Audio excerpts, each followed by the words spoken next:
जय श्री महाकाल दोस्तों। आज मैं आपको बृहस्पतिवार की व्रत कथा और पूजा की विधि बतलाने जा रही हूँ, लेकिन उससे पहले आप मेरे चैनल को लाइक कर लीजिए, सब्सक्राइब कर लीजिए। यह कथा और विधि इस अनुसार है। बृहस्पतिवार की पूजा के समय केले के वृक्ष की पूजा मानी जाती है। केले के वृक्ष में साक्षात बृहस्पति देव का वास होता है, विष्णु जी का वास होता है, तो उन्हें वृक्ष को विष्णु जी समझकर उनकी पूजा की जाती है। चने की दाल गुड़ चढ़ाया जाता है, घी का दीपक लगाया जाता है, गोल बाती का। अब इसकी कथा इस अनुसार है। एक गांव में एक गरीब ब्राह्मण रहता था। वह बहुत पूजा पाठ करता था, लेकिन जो उसकी पत्नी थी वह बिल्कुल भी पूजा पाठ नहीं करती थी। वो ढंग से स्नान भी नहीं करती थी, मलिनता से रहती थी और न ही घर में कोई काम काज ढंग से करती थी। ब्राह्मण और ब्राह्मणी का जैसे तैसे समय बीतने लगा। चूँकि ब्राह्मण बहुत पूजा पाठ करता था, उसके प्रभाव से उनके घर में एक कन्या ने जन्म लिया।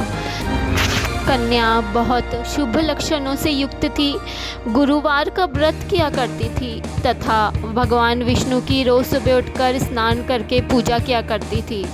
वह जब भी पाठशाला जाती थी तो अपने साथ कुछ जौ के दाने लेकर जाती थी और उन्हें गिराते गिराते जाती थी पाठशाला। और आते वक्त वे जौ के दाने सोने के हो जाते थे तो उनको लेके घर पे आया करती थी और सुपड़ी में उनको फटका करती थी। एक दिन कन्या की माँ ने देखा कि ये सोने के जौ के दाने फटक रही है, तो माँ ने कन्या से बोला, तुम्हारे बृहस्पति देव तुम्हें सोने के जौ के दाने देते हैं, तो तुम उनसे सोने का सुपड़ा क्यों नहीं लेती। कन्या ने बृहस्पति देव की पूजा की और उनसे बोला कि मुझे सोने का सुपड़ा दे दो। तो बृहस्पति देव की कृपा से उस दिन जब कन्या सोने जौ के दाने पटकते हुए पाठशाला गई, आते वक्त उसे रास्ते में वह सोने का सुपड़ा और सोने के जौ के दाने मिले। अब कन्या सोने के सुपड़े में सोने के जौ के दाने फटकने लग गई। वहाँ से उस नगर का राजकुमार गुजर रहा था।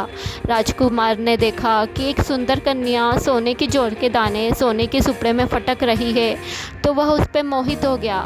अब राजकुमार ने तो मन में ठान ही ली थी कि अगर विवाह करूँगा तो उसी कन्या से। वह राजा के यहाँ गया और मुंह बंद करके बैठ गया। राजा ने पूछा राजकुमार से, क्या बात है, तुम इतने चुप क्यों हो, तुम्हें जो चाहिए मैं ला के दूँगा।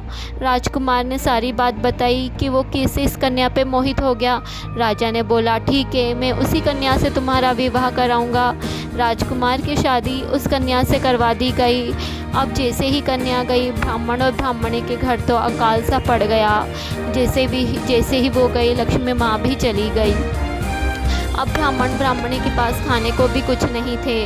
एक बार उसके कन्या के पिता ब्राह्मण कन्या के यहाँ गए तो पिता की ऐसी हालत देख के कन्या ने पूछा कि पिताजी क्या बात है। तो पिता ने बोला कि बेटा घर में खाने के दाने भी नहीं है। तो कन्या ने कुछ पैसे दिए, जैसे तैसे ब्राह्मण और ब्राह्मणी का उन पैसों से कुछ समय सुखपूर्वक बीता और पैसे ख़त्म होते ही वापस वैसे ही दिन आ गए।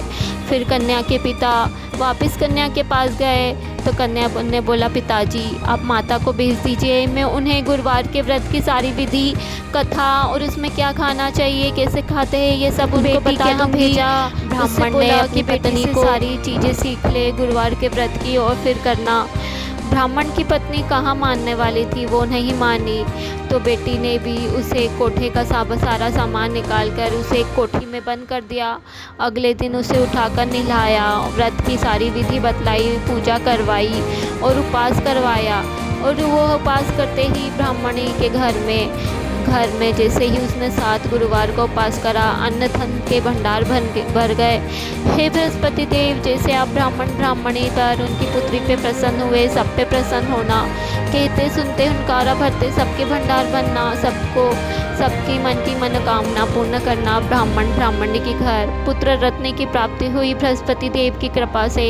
हे बृहस्पति देव, जैसे आपने ब्राह्मण ब्राह्मणी को पुत्र सुख संबंधी सौभाग्य और आरोग्य दिया, वैसे ही सभी को देना। जय बृहस्पति।